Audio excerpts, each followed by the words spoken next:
Jangan lupa untuk like, komen, subscribe, dan nyalakan lonceng notifikasinya agar kamu mendapatkan video terbaru dari channel Taufik Adiatma.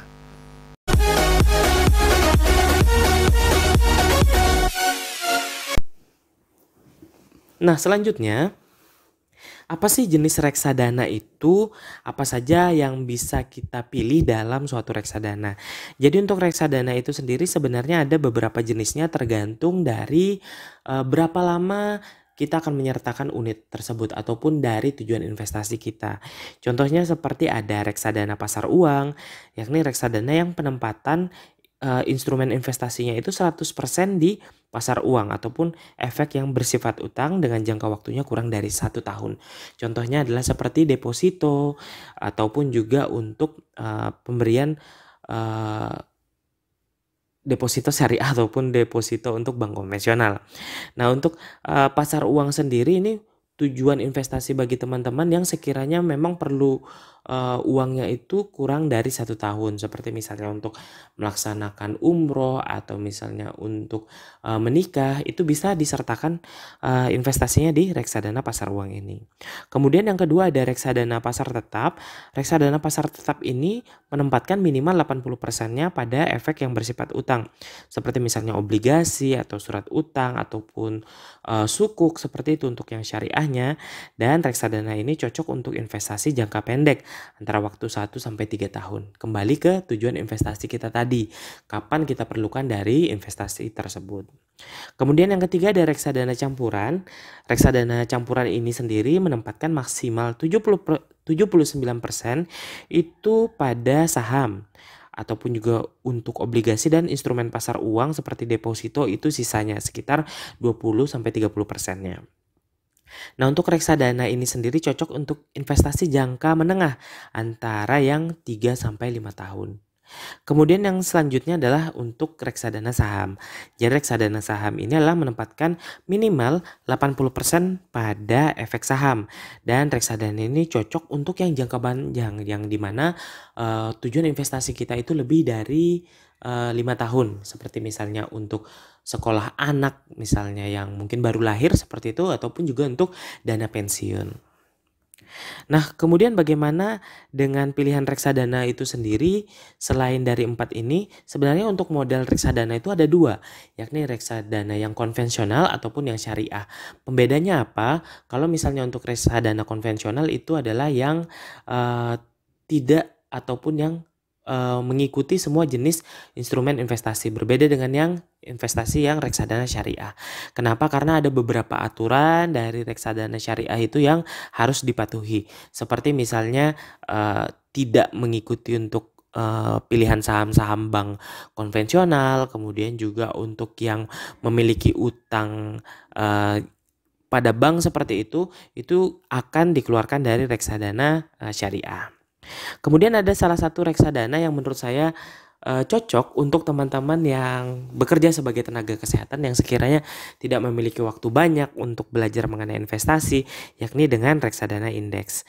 Nah, untuk reksadana indeks sendiri biasanya isi dari reksadananya itu akan mengacu pada indeks tertentu. Biasanya adalah indeks saham seperti misalnya indeks saham LQ45, kemudian juga reksadana dari indeks yang mengikuti Jakarta Islamic Index. Nah, ini nanti ada perbedaan antara reksadana indeks dan konvensional. Jadi kalau reksadana indeks itu akan mengambil strategi investasi pasti dengan menghasilkan tingkat return yang setara dengan return indeks yang ditirunya. Jadi tidak akan jauh bedanya antara misalnya pada reksadana indeks syariah dia akan mengikuti Jakarta Islamic Index, maka penghasilan atau return yang akan dihasilkan dari reksadana itu tidak akan jauh dengan Jakarta Islamic Index tadi. Jadi untuk kerugiannya agak lebih sedikit dibanding dengan yang reksadana saham. Nah, kemudian bagaimana sih cara mudahnya untuk memilih reksadana yang baik? Ada 4 pilihan ataupun juga 4 saran yang bisa saya berikan kepada teman-teman untuk memilih dari reksadana tadi dengan cara yang lebih praktis. Yang pertama tentunya adalah kita melihat tingkat return. Tingkat return sendiri adalah tingkat keuntungan yang bisa kita peroleh dari reksadana tadi. Semakin tinggi maka tentunya akan lebih baik. Tapi jangan melihat tingkat return ini sebagai panduan utama, karena semakin kita serakah seperti itu, maka juga risiko investasi itu juga akan semakin tinggi. Nah, dalam melihat tingkat return ini kita juga harus melihat konsistensi dari si reksadana itu dalam 3-5 tahun terakhir. Seberapa besar return per tahunnya. Kemudian juga apakah keuntungan tersebut dicetak secara konsisten dalam jangka waktu yang panjang dibanding dengan yang keuntungannya hanya lebih tinggi saja dalam 1 tahun. Kemudian juga bandingkan return reksadana yang akan kita pilih tadi dengan reksadana yang sejenis, yang sekiranya melihat pertumbuhan dari reksadana yang lain. Kemudian juga terakhir cek dari top holding ataupun juga apa saja sih yang diambil dari si reksadana tersebut untuk instrumen investasinya. Apakah dia lebih banyak saham yang sifatnya saham-saham gorengan, atau misalnya saham-saham yang benar-benar perusahaannya itu sudah lama beroperasi dengan manajemen perusahaan yang baik. Nah, itu harus kita perhatikan juga. Nah, biasanya pilihan ini akan lebih banyak muncul pada reksadana indeks, karena reksadana indeks tadi akan mengikuti benchmark ataupun juga mengikuti pilihan dari instrumen investasi saham yang memang perusahaannya sudah lama bergerak ataupun juga yang sudah manajemen perusahaannya udah lebih baik, seperti misalnya perusahaan-perusahaan seperti Unilever, kemudian seperti Kalbe Farma, ataupun juga seperti perusahaan Sido Muncul yang sudah kita sama-sama tahu bagaimana produknya. Nah, itu bisa menjadi pilihan yang lebih baik lagi. Kemudian yang selanjutnya adalah melihat dari tingkat resikonya. Semakin tinggi penghasilan ataupun return yang dihasilkan atau keuntungan yang didapatkan, maka juga akan semakin tinggi dari resikonya. Nah, untuk melihat tingkat resiko itu, teman-teman bisa melihat indikator di tempat teman-teman akan memilih reksadana tadi. Ada yang namanya max drawdown. Jadi max drawdown itu adalah penurunan maksimal dari suatu reksadana dari titik puncak tertinggi keuntungannya ke titik puncak terendah dari kerugian investasinya tadi atau pengurangan nilai dari investasinya tadi. Nah, dari max drawdown ini sendiri kita bisa menjadikannya indikator untuk resiko penurunan dari suatu reksadana yang akan kita pilih tadi. Jika misalnya drawdownnya tadi itu 10% dalam 1 tahun, jadi kemungkinan kerugian ataupun pengurangan dari nilai investasi kita tadi bisa berkurang 10%-nya. Jadi misalnya kita menyertakan investasinya tadi adalah 1 juta, maka nilai terendah yang bisa mungkin kita terima dari nilai pengurangannya tadi adalah 900.000. Nah, ini jadi pilihan bagi teman-teman yang sekiranya tidak bisa menilai ataupun yang mempunyai profil resiko itu moderate ataupun juga yang rendah atau yang konservatif, itu tidak memilih untuk yang memiliki drawdownnya lebih dari 10% tadi. Kemudian lihat dana kelolaannya atau yang biasa kita sebut dengan aset under management. Ini kita lihat sebagai dana yang dikelola oleh reksadana tersebut. Simpelnya bahwa dana kelolanya semakin besar, maka bisa kita asumsikan si manajer investasi tadi semakin dipercaya oleh orang banyak. Nah, kemudian yang terakhir adalah expense ratio atau biaya kelola. Ini juga harus teman-teman perhatikan karena expense ratio ini sendiri untuk mengukur seberapa besar biaya yang dikeluarkan untuk mengelola suatu reksadana. Seperti manajemen fee, kemudian juga biaya kustodian, biaya trading, biaya marketing. Itu adalah beberapa biaya yang masuk atau terhitung dalam expense ratio ini. Semakin kecil dari expense ratio itu juga mencerminkan bahwa investasi yang dikelola oleh manajer investasi tadi itu semakin efisien. Karena semakin besar expense ratio juga nanti akan mempengaruhi dari nilai investasi kita atau nilai reksadana kita. Jadi kalau misalnya kita memiliki nilai reksadana 1 juta misalnya dengan expense rasionya 5%, maka saat kita akan mencairkan reksadana tadi akan terjadi pengurangan 5% dari nilai reksadana. Jadi yang kita dapatkan itu tidak akan full sesuai nilainya. Misalnya dengan nilai investasi kita 1 juta, meningkat 1 tahun kemudian menjadi 1.100.000. Tapi yang akan kita terima tadi bukan 1.100.000, tapi 1.100.000 dikurang dengan expense ratio-nya tadi, misalnya 5%. Maka akan dikurang sekitar 55.000. Nah, itu nanti akan berkurang nilainya, dan menurut saya agak sangat lumayan seperti itu.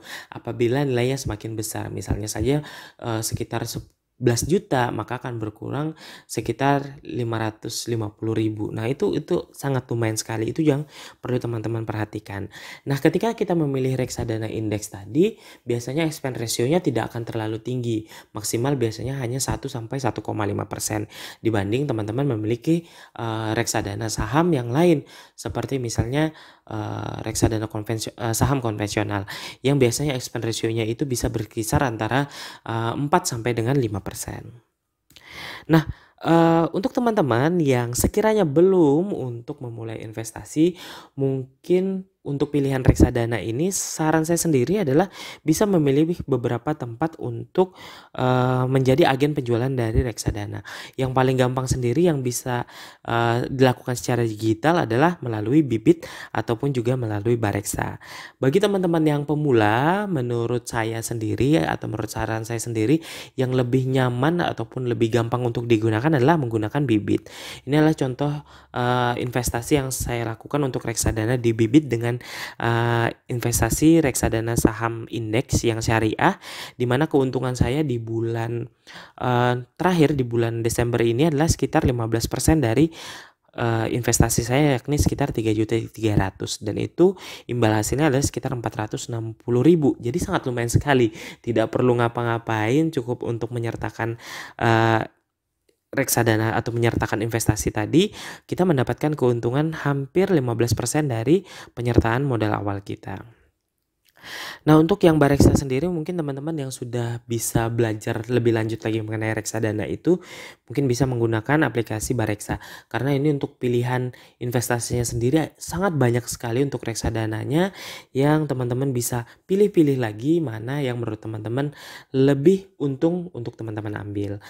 Dan kalau misalnya membandingkan sendiri antara reksadana dengan saham, memang tidak bisa secara secara apple to apple, karena memang untuk saham sendiri, ini salah satu contoh portofolio saham saya, memang keuntungannya akan sangat lebih besar dibanding dengan reksadana, di mana seperti contohnya salah satu emiten saham seperti Bank BRI Syariah ini, saya bisa mendapatkan keuntungan sampai 124% dari investasi awal yang saya sertakan tadi, atau nilai awal dari saham saya tadi. Tapi ini juga harus belajar lebih lanjut lagi untuk mengetahui bagaimana sih cara menghindari resiko dari saham, karena saham itu sendiri juga memiliki resiko tinggi untuk kerugiannya.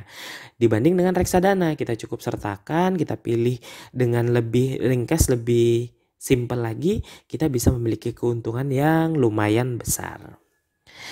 Nah, bagi teman-teman yang ingin mengikuti Bibit, bisa nanti memasukkan kode referralnya dengan tenaga kesehatan.